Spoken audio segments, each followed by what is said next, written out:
Hey everyone, and welcome back to the channel. Today we're diving deep into a fascinating question. How do we know what life was really like for our ancient ancestors? We can dig up old pots, tools, and even entire settlements, which tells us a lot about what they ate, where they lived, and the technology they used. Archaeology is incredible for uncovering the physical world of the past. But what about the things that don't leave a physical trace? What about their beliefs, their social rules, their family structures, their customs, and their daily routines? How did they think? How did they organize their communities? These are the questions that stone tools and pottery shards can't always answer directly. This is where the story gets really interesting, because to understand the past, sometimes we have to look very closely at the present. So when physical evidence runs out, where do scholars turn? They turn to a field called ethnoarchaeology, which is a fancy way of saying they study living people to better understand people from the past.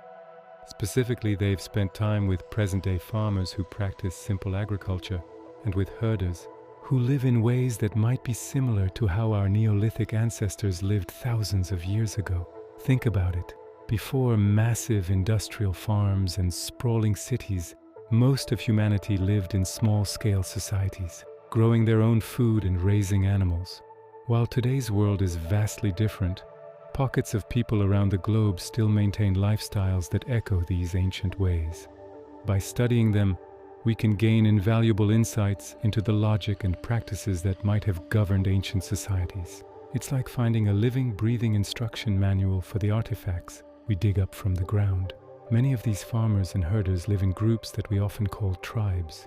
Now, the word tribe can be a bit loaded, but for our purposes it generally refers to a small-scale, self-sufficient community, often bound by kinship, with its own distinct culture and traditions.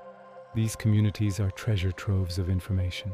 Scholars who live with and learn from these groups find that they have incredibly complex social rules, rich oral histories, and specific customs for everything from planting crops to getting married, from settling disputes to honoring the dead. And here's the crucial part.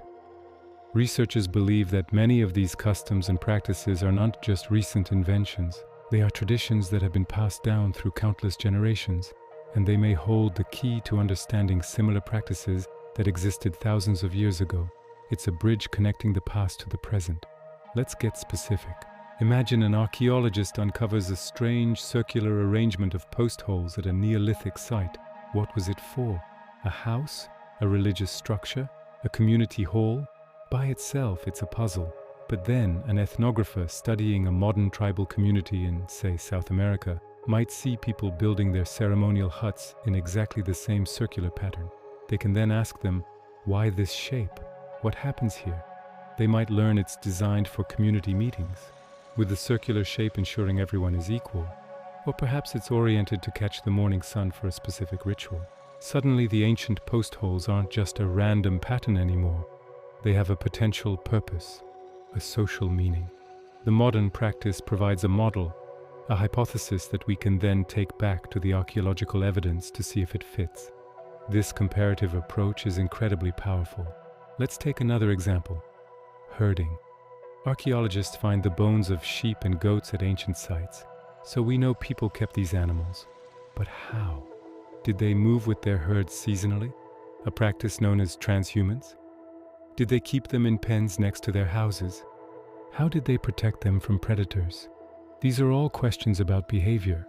By studying modern herders like the Maasai in East Africa or pastoralists in Central Asia, we can see the incredible variety of strategies they use. They have deep knowledge about animal behavior, pasture management, and the environment, all passed down orally. They know how to read the landscape and the seasons. This knowledge helps archaeologists interpret the animal bones they find. For instance, if they find the bones of very young male goats but mostly adult female goats at a site, studying modern herders might suggest a system where males were culled for meat, while females were kept for milk and breeding, a sophisticated herd management strategy. And what about farming? We find ancient grinding stones, or querns, all the time. Okay, so we know they processed grain. But who did the grinding? Was it a daily chore for women? Was it a communal activity done by everyone before a big feast? Was it a specialized job for certain people? By observing modern communities that still use similar tools, we can see these social dynamics in action. In one group, grinding might be a solitary daily task for each household's women, accompanied by singing. In another, it might be a social event where women gather, work together, and share news. This gives us a richer picture. It transforms the grinding stone from a simple tool into a centerpiece of social life, labor, and community. We start to see the people behind the artifact. Customs surrounding family and kinship are another huge area where this method shines. Archaeology can sometimes give us clues about households. We might excavate a house and find it was home to a certain number of people, but it can't tell us their relationships. Was this a nuclear family of parents and children, or an extended family with grandparents, aunts and uncles, all living together? How were inheritances decided? Who did people think of as family? Modern tribal societies have incredibly diverse and complex kinship systems. Some are patrilineal, tracing descent through the father's line. Others are matrilineal, tracing it through the mothers.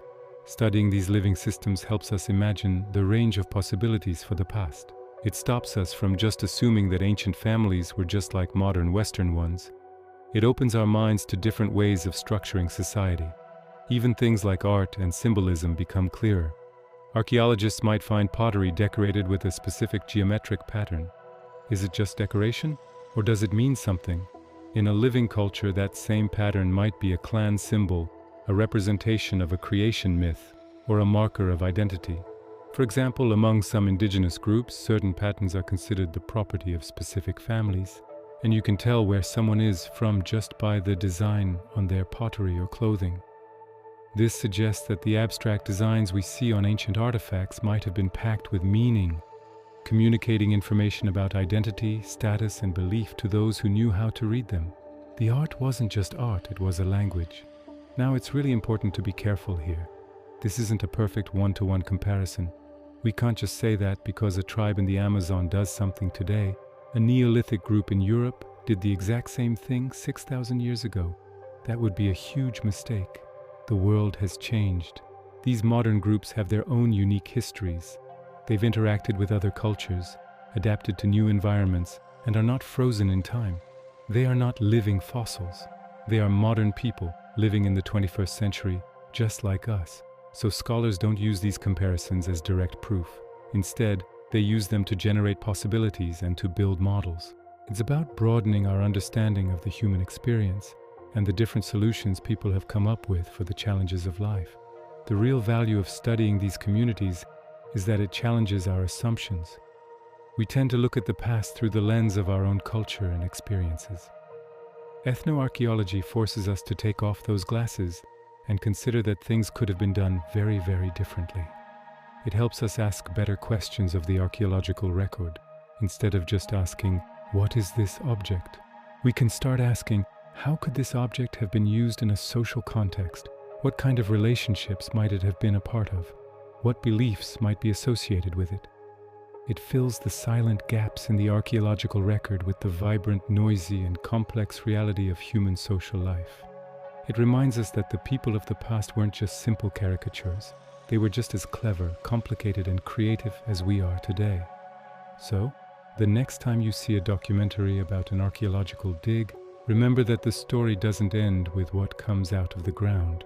The quest to understand our ancestors takes us to some of the most remote corners of the modern world, to learn from the living keepers of ancient traditions. It's a beautiful testament to the continuity of human culture and the clever ways we find to piece together the grand, sprawling puzzle of our own history. By looking at the present, we can hear the echoes of the past more clearly than ever before. Thanks so much for watching.